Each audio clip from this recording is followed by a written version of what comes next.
I knew my HOA was bad, but I never thought they'd go so far as to break into my property like criminals.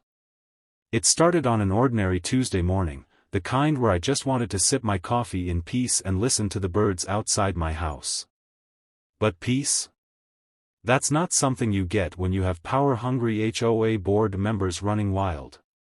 I had lived in this neighborhood for over 15 years, long enough to know that our HOA was more of a dictatorship than an association. But what they pulled this time? This was a new level of insanity.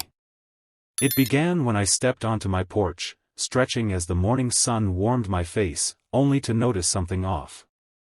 My front gate, locked the night before, was wide open. My stomach dropped as I scanned my yard. The footprints in the damp grass weren't mine. I rushed down the steps, my eyes darting to the side of my house, and that's when I saw it. My backyard fence was open too. My blood ran cold. Someone had been here. But who? I stormed to my backyard, my heart hammering. And there it was, the undeniable proof of trespassing. A stack of my garden chairs was knocked over, my shed door was slightly ajar, and worst of all, the security camera I had installed last month was missing. Gone. Ripped straight off the wall. That's when the real anger kicked in. I turned on my heels, marching straight back inside to check my security system. I clicked through the footage, my hands shaking with fury. And then I saw them. Two uniformed HOA security officers, or as they like to call themselves, HOA code enforcement. A joke of a title, considering these guys weren't real cops. But here they were, bold as day, breaking into my property. The footage showed everything. They had arrived at 3:17 a.m., using flashlights, sneaking into my yard like thieves. One of them jiggled my front gate, then used bolt cutters to snap the lock. I could barely breathe as I watched them stroll into my backyard like they owned the place. The taller one motioned toward my shed, and without hesitation, he yanked the door open and peered inside. I gritted my teeth, watching them snoop around my private property like they were raiding a crime scene. And then, as if they hadn't already crossed every possible line, they took my security camera. One of them pointed at it, the other climbed up, yanked it off, and smashed it onto the ground.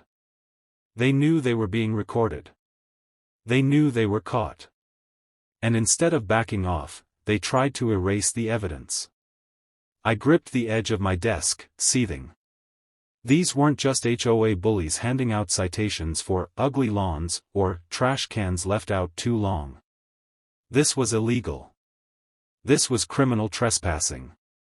They had no right to enter my property, let alone damage my belongings. That's when I knew, I wasn't going to let this slide. I yanked my phone off the desk and dialed the sheriff's office. This wasn't an HOA dispute anymore. This was a crime. I reported the break-in, making sure to mention every detail. The trespassing. The property damage. The theft of my security camera. The deputy on the other end sounded interested, very interested. He promised to send someone over, and I made sure to save multiple copies of the footage just in case. But I wasn't stopping there. Oh no. If the HOA wanted a war, they were about to get one. I pulled out my folder of property records, flipping through pages I hadn't looked at in years. My house was not legally under HOA control. I had never signed an agreement. My property predated the HOA's existence.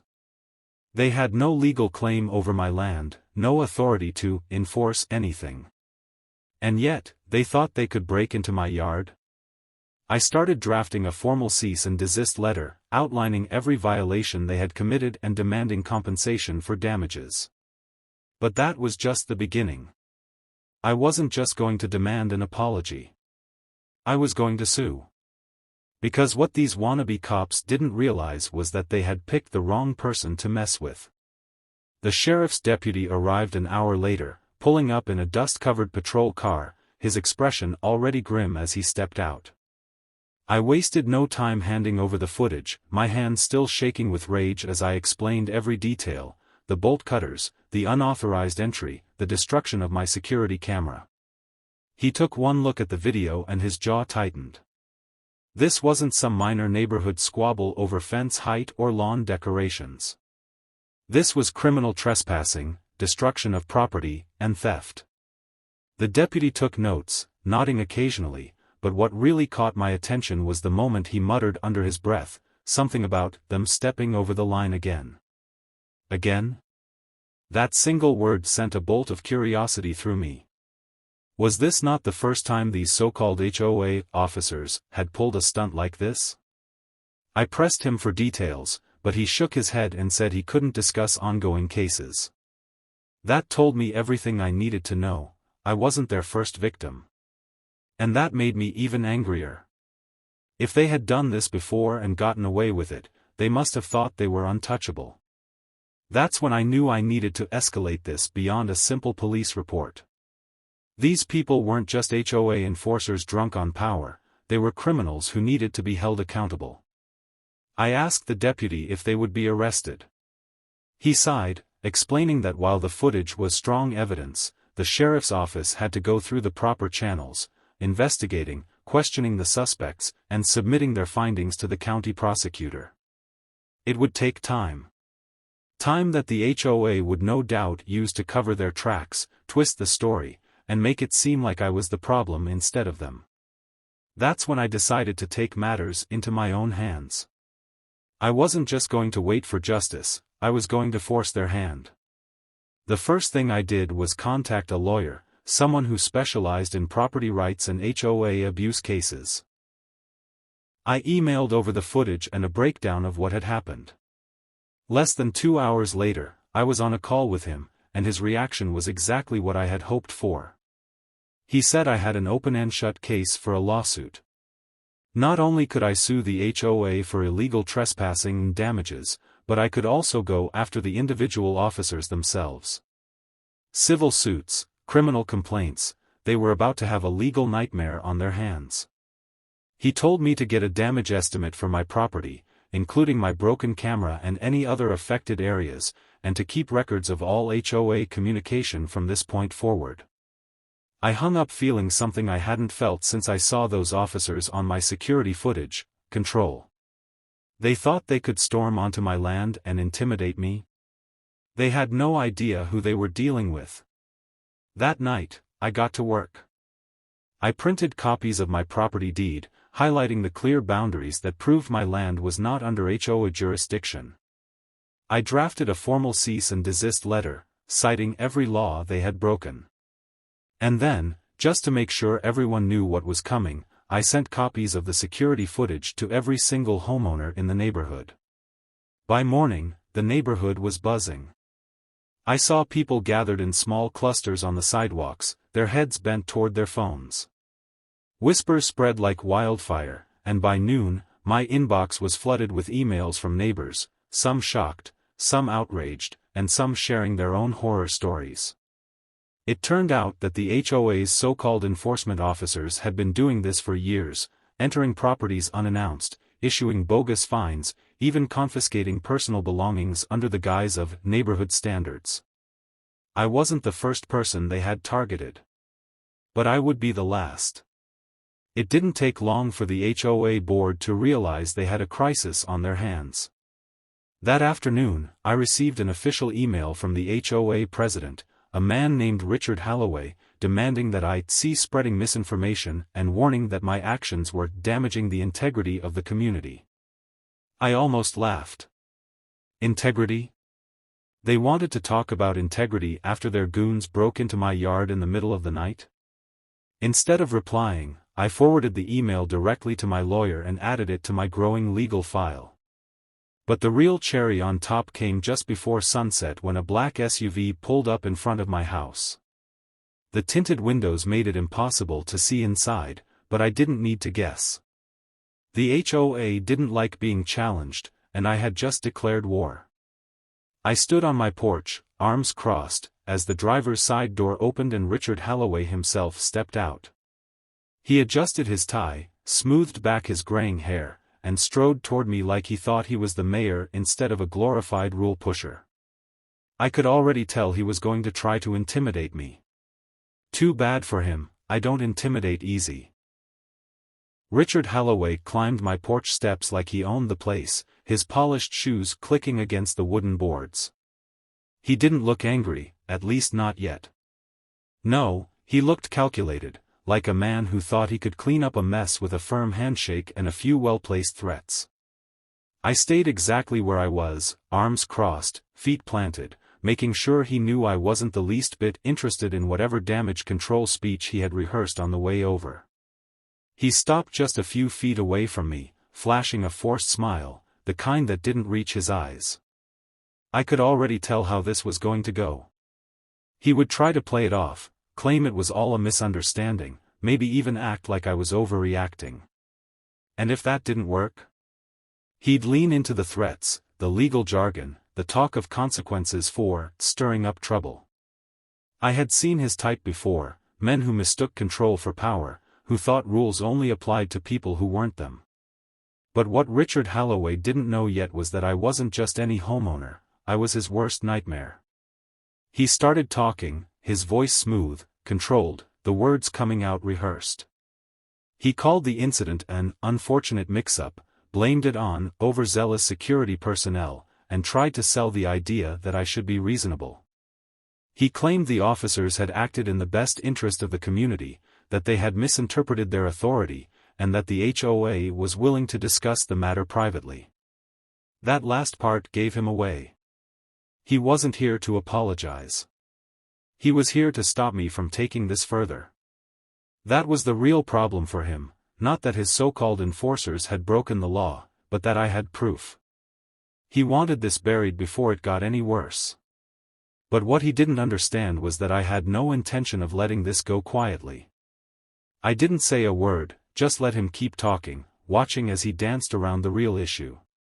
He never once admitted fault, never once acknowledged that his men had committed crimes, just kept circling back to the idea that it was better for everyone if we handled this without unnecessary legal complications. I could almost hear the panic creeping into his voice when he realized I wasn't agreeing, wasn't nodding along like he expected. His eyes flicked toward my door, probably wondering if I was recording him. The thought made me grin. I wasn't. I didn't need to. The only words that mattered were already on my lawyer's desk. When I finally did speak, it was just to tell him that any further communication needed to go through my attorney. His jaw tightened just slightly at that, but he kept his mask in place. He didn't like that I had lawyered up. He liked even less that I had already spread the footage throughout the neighborhood, turning his own residents against him. His whole job revolved around control, controlling the rules, controlling the fines, controlling people like me who refused to play by his ridiculous HOA games. And now? He had lost control. He tried one last time, his voice dipping lower, a quiet warning that if this escalated, it might create problems for me in the future. That was his mistake. The moment he hinted at retaliation, I smiled, knowing I had won. I reminded him, in the calmest tone I could muster, that I had already filed a police report, that I had enough evidence to take this to court, and that if he or anyone from his HOA so much as stepped foot on my property again, I wouldn't just sue, I'd make sure every single news outlet in the county knew exactly what kind of corrupt little kingdom he was running. That was when he lost his patience. The fake charm vanished, replaced by something colder, harder. He stepped back, straightened his tie, and left without another word.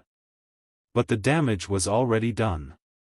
He had come here to contain the fire, but all he did was throw gasoline on it. The next morning, the HOA board was in full panic mode. My lawyer had officially sent the cease and desist letter, outlining every legal violation, demanding immediate restitution for my damaged property, and notifying them of my intent to sue. I could almost hear the chaos from my living room, phone calls flying between board members, emergency meetings being scheduled. But that wasn't the best part. No, the best part came that afternoon, when the sheriff's department finally followed up on my complaint. 2 uniformed officers arrived at the HOA office, right in the middle of their meeting. I had no idea what was said, but I had the pleasure of watching through my binoculars from my porch as Richard Halloway's face turned from pale to furious to absolutely defeated. That was the moment he realized he couldn't spin this story. Not when there was video evidence. Not when half the neighborhood had already turned against him. Not when criminal charges were officially on the table. But just when I thought things were finally turning in my favor, the HOA did something I never expected. That evening, I received an official notice in my mailbox, marked urgent. It wasn't an apology. It wasn't an agreement to settle. It was a fine. A $10,000 fine for multiple violations of HOA regulations, including unauthorized security equipment, failure to maintain lawn aesthetics, and obstruction of community peace. I stared at the paper in disbelief, my fingers gripping the edges so tightly they crumpled. They were doubling down. They were trying to punish me for fighting back. I should have seen it coming. When people like them start losing power, they lash out. They make an example out of anyone who dares to challenge them. And now, they were coming after me with everything they had. I took a deep breath, forcing myself to stay calm. This wasn't over. Not by a long shot. They wanted to play dirty? Fine. I'd play to win. The moment I saw that outrageous fine, I knew exactly what the HOA was trying to do. They wanted to drain me financially, drown me in bureaucratic nonsense, and force me to back down. But what they didn't realize was that I had already anticipated this move. This was nothing more than a desperate power play, a weak attempt to scare me into submission. I had zero intention of paying a single cent. Instead, I spent the next morning preparing my counterattack. The first thing I did was call my lawyer, who laughed when I read him the so-called violations. He told me, in no uncertain terms, that the HOA had just made their biggest mistake yet. By issuing a retaliatory fine, they had given me direct proof of harassment and bad faith enforcement. This wasn't just a case of them trespassing anymore, it was now a full-blown civil rights violation. HOAs had rules, sure, but those rules had to be fair and enforceable. And most importantly, they couldn't single out and punish one homeowner just because they were causing a problem for the board. After we finished going over our legal strategy, I went out and started gathering more evidence. I took high-resolution photos of my property, making sure to document that everything was in compliance with local regulations. My lawn? Perfectly maintained. My house? No visible violations. My security system?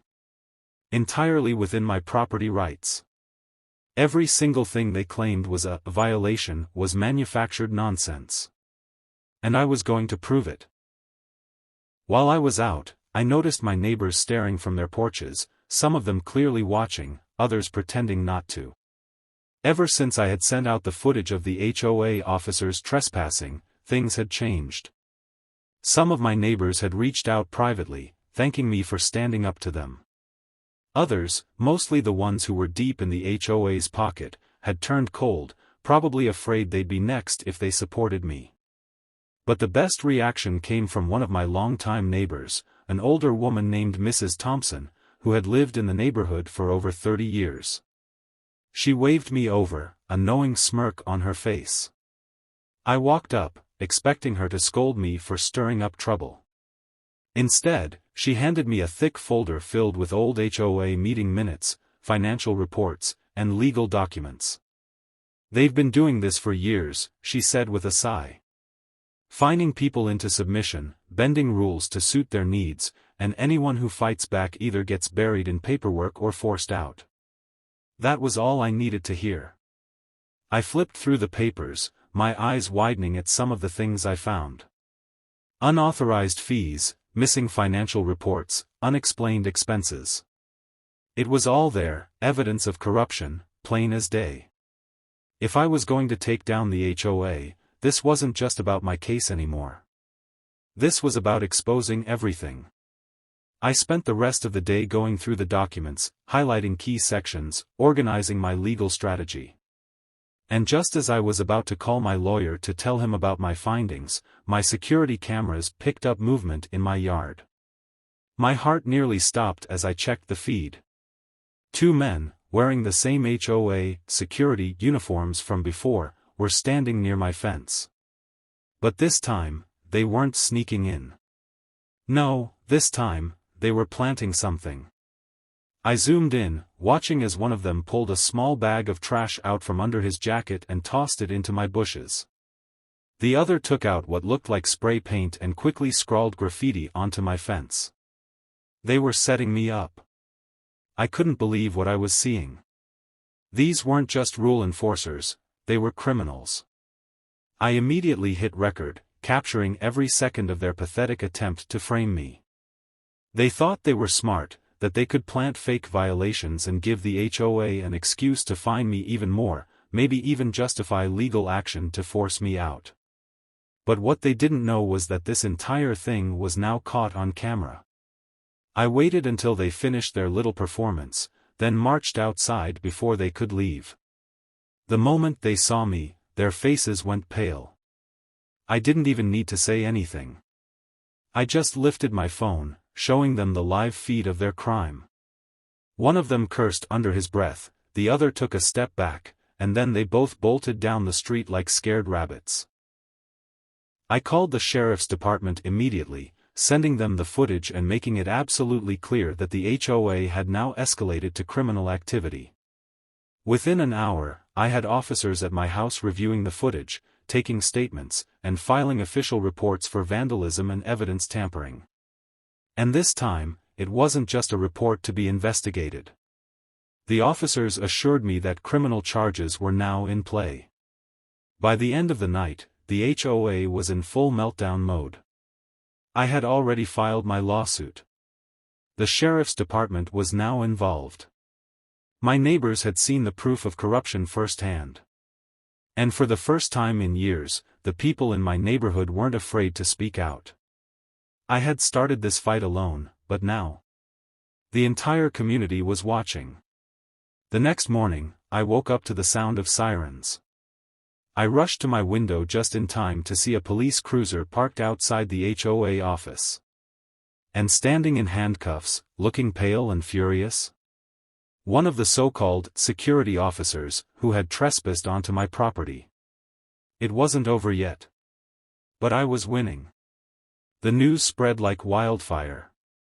By midday, the entire neighborhood was buzzing with what had happened, the police arresting one of the HOA security officers, the vandalism attempt caught on camera, the undeniable proof that the HOA had gone from being a nuisance to a full-blown criminal operation. I had expected Richard Holloway and his board to double down again, to try and spin the story in their favor. But for the first time since this battle had started, they went completely silent. No emails, no threats, no more surprise fines. It was as if the entire HOA had gone into hiding. That alone told me everything I needed to know. They were scrambling. My lawyer wasted no time pushing forward with the lawsuit. With the new evidence of vandalism, trespassing, and harassment, we now had more than enough to take the HOA to court. But the real game-changer came when the county prosecutor got involved. The footage of the break-in, the destruction of my security camera, the planted evidence, it was no longer just a civil matter. There were now criminal charges being considered against multiple members of the HOA, including Richard Holloway himself. And the best part? It wasn't just my case anymore. Other neighbors, some who had stayed quiet for years, began coming forward with their own stories. One by one, people started sharing how they had been bullied, overcharged, threatened, and even falsely fined. Some had paid thousands of dollars over the years just to avoid dealing with the HOA's harassment. Others had been forced to sell their homes after the HOA targeted them relentlessly. One elderly couple, who had lived in the neighborhood longer than anyone, had been hit with so many made-up fines that they were on the verge of losing their house altogether. And now, they finally had proof that it had all been part of a deliberate scheme. By the time the emergency HOA meeting was announced, the entire neighborhood was at a boiling point. I didn't even need to encourage people to show up, they came on their own. More than 60 people packed into the small community center, some standing along the walls, others sitting on folding chairs, all of them waiting to see if Holloway would have the nerve to show his face.